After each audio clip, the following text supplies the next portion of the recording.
दोस्तों आज हम बात करेंगे भारत में स्थित एक ऐसी मंदिर के बारे में जहां विराजमान भगवान की मूर्ति में उस भगवान का असली दिल मौजूद है। जी हाँ, आपने बिल्कुल सही सुना। साथ ही ऐसा कहा जाता है कि जब इस मूर्ति की जगह नई मूर्ति रखी जाती है तो उस दिल को निकालकर नई मूर्ति में स्थापित कर दिया जाता है और इस दौरान पूरी शहर की इलेक्ट्रिसिटी को ऑफ कर दिया जाता है ताकि कोई भी इंसान इस दिल को ना देख सके। और अगर गलती से भी कोई इंसान इस दिल को देख लेता है तो उस इंसान की मृत्यु स्वतः ही हो जाती है।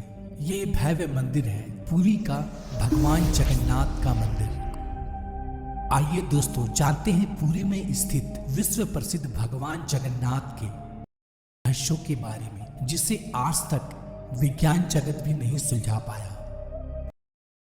दोस्तों आपने यह तो देखा होगा, कोई भी झंडा हवा के दिशा में ही लहराता है, लेकिन आपको बता दूं भगवान जगन्नाथ के मंदिर के ऊपर स्थापित ध्वज सदैव हवा के विपरीत दिशा में लहराता है। अब ऐसा किस कारण से होता है इसका पता आज तक नहीं चल पाया। साथ ही इस झंडे को हर रोज बदलने का नियम है। ऐसी मान्यता है अगर किसी कारणवश इस झंडे को नहीं बदला गया तो मंदिर अगले 18 सालों के लिए बंद हो जाएगा।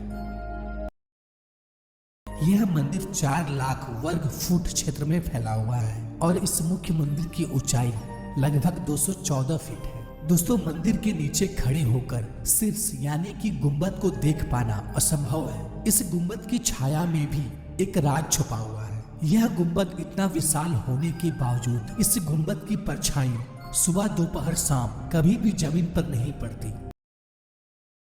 मुख्य मंदिर के शीर्ष के ऊपर भगवान विष्णु का सुदर्शन चक्र स्थित है। ऐसा कहा जाता है कि आप पुरी में कहीं भी खड़े हो आप इस चक्र को देख पाएंगे। इस चक्र की बनावट इतनी अद्भुत है कि आप किसी भी दिशा से इस चक्र को देखें आपको ऐसा प्रतीत होगा कि यह चक्र बिल्कुल आपके सामने ही है। अष्ट धातु से निर्मित है जो कि अति पावन एवं पवित्र माना जाता है।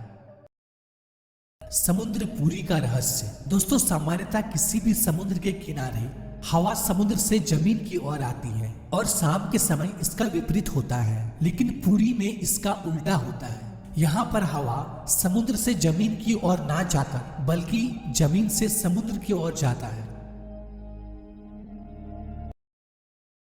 आमतौर पर ऐसा देखा गया है कि किसी भी मंदिर मस्जिद तथा किसी भी ऊंचाई वाले स्थान पर पक्षियों का बैठना आम बात है, लेकिन जगन्नाथ मंदिर के शीर्ष के ऊपर आज तक कभी भी किसी पंछी को उड़ते या उसके ऊपर बैठते नहीं देखा गया है। यही वजह है कि मंदिर के ऊपर हवाई जहाज और हेलीकॉप्टर के उड़ने पर मनाही है। दोस्तों ऐसा माना जाता है कि जगन्नाथ मंदिर के परिसर में दुनिया का सबसे बड़ा रसोई है।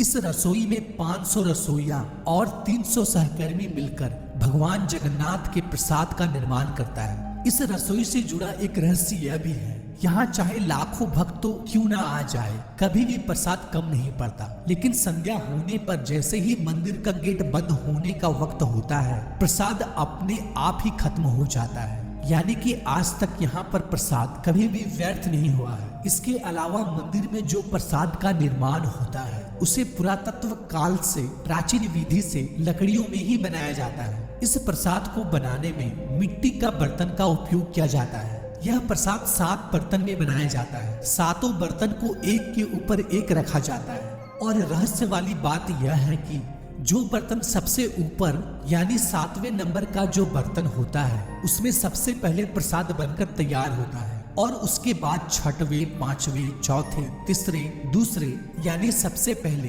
यानी कि नीचे का जो बर्तन है उसमें सबसे आखिरी में प्रसाद बनकर तैयार होता है, जो कि एक बहुत बड़ा रहस्य है क्योंकि आज तक किसी ने सुलझा नहीं पाया है।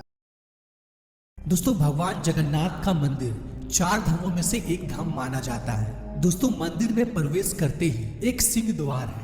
कहा जाता है कि सिंह द्वार के अंदर आपका कदम जब तक नहीं जाता तब तक आपके कान में समुद्र की ध्वनि सुनाई देती है, लेकिन जैसे ही आप सिंह द्वार के अंदर कदम रखते हैं ये लहर की ध्वनि सुनाई देना बंद हो जाती है। दोस्तों जगन्नाथ पुरी में मुख्य रूप से 3 मूर्ति विराजमान है। भगवान श्री कृष्ण, बड़े भाई बलभद्र और छोटी बहन सुभद्रा। दोस्तों, जगन्नाथपुरी की तीनों मूर्ति को हर 12 साल में बदला जाता है। पुरानी मूर्तियों की जगह पर नई मूर्तियां स्थापित किया जाता है। मूर्ति बदलने की प्रक्रिया में भी एक बहुत ही रोचक हिस्सा है। जिस वक्त मूर्ति बदली जाती है उस वक्त पूरी शहर की बिजली को काट दिया जाता है। मंदिर के आसपास पूरी तरह अंधेरा कर दिया जाता है। मंदिर के बाहर सीआरपीएफ की सुरक्षा तैनात कर दी जाती है। उस वक्त मंदिर में किसी का भी एंट्री पाबंदी होती है। सिर्फ उन पांडा यानी कि पुजारियों का ही एंट्री होता है जिन्हें मूर्तियों को बदलनी होती है। दोस्तों, ऐसी मान्यता है कि जब भगवान कृष्ण ने अपने देह का त्याग किया और उनका अंतिम संस्कार किया गया तो शरीर के एक हिस्से को छोड़कर उनका पूरा शरीर पंच तत्व को लीन हो गया था। ऐसा माना जाता है कि भगवान कृष्ण का हृदय एक जिंदा इंसान की तरह आज भी धड़क रहा है। ऐसा मान्यता है कि वह दिल आज भी सुरक्षित है। भगवान जगन्नाथ के लकड़ी की मूर्ति के अंदर आज भी साक्षात विराजमान है।